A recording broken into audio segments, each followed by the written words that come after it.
আমরা অনেক সময় অজু করি, কিন্তু অজু করার সময় খিলাল করি না, হাত, দাড়ি, পায়ের নখগুলা। অথচ রাসূল সাল্লাল্লাহু আলাইহি সাল্লাম এই খিলালকারীদের ব্যাপারে প্রশংসা করেছেন। আল্লাহ রাসূল সাল্লাল্লাহু আলাইহি সাল্লাম, আবু দাউদে 145 নম্বর হাদিসে এসেছে, আল্লাহ রাসূল যখনই অজু করতেন তখন তিনি এক চোল পানি নিয়ে এই থুতনির চোয়ালের নিচে দিতেন এবং এরপরে তিনি দাড়িগুলো খিলাল করতেন। এমনইভাবে সাহাবীরাও এই আমলটা করতেন। ওসমান রাদিয়াল্লাহু আনহু যখনই তিনি অজু করতেন তখন খিলাল করতেন এবং বলতেন, হাকাযা রাআইতু রাসূলুল্লাহ সাল্লাল্লাহু আলাইহি ওয়াসাল্লাম ফাআলাহু, আমি আল্লাহ রাসূলকে এভাবে অজু করতে দেখেছি।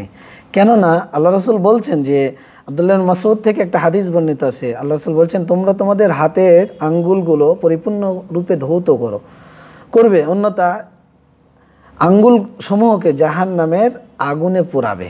অন্য হাদিসে এসছে, আল্লাহ রাসূল বলেছেন যে অজুতে যারা পায়ের টাকনু পাতা ভালোভাবে ধৌত করে না তাদের জন্য আগুনের দুর্ভোগ।